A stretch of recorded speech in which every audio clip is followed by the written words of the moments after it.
नमस्कार RJD डॉटिंग channel को आपको स्वागत। रायगढ़ ओवरब्रिज पुनरुद्धार कार्य पई यातायात बंद, विकल्प रास्ता रे प्रबल ट्राफिक जाम, लोके हंतसंत।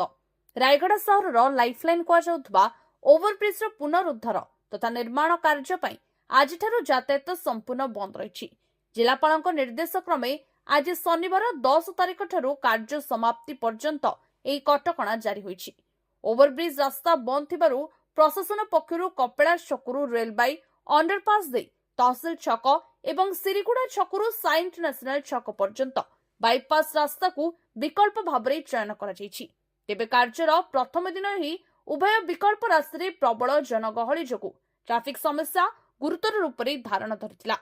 विशेष भाव में कपिलास छकरू रेलबाई अंडरपास रास्ता सीधासलख मुख्य बजार और बसस्टैंड को संजोग करुथिबारु सहरवासी एही संकीर्ण रास्ता को अधिक व्यवहार करथिले।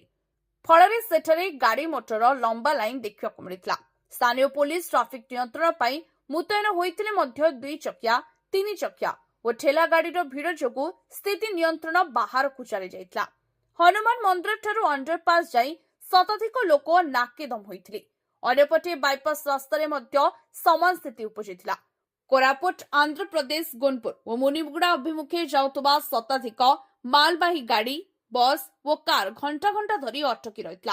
साइंट नेशनल निकट लेवल क्रॉसिंग रे फाटक रहितबा जोगु समस्या आहुरी जटिल होइतला, जेउथिरे ई जरूरीकालीन एम्बुलेंस मध्य फसी रहितबा देखिବାକୁ मिलितला। एभली परिस्थिति को दृष्टि रखी जिला प्रशासन तरफरु जनसाधारण को ट्राफिक नियंत्रण कड़ाकड़ी पालन करने अनुरोध करा जायछि।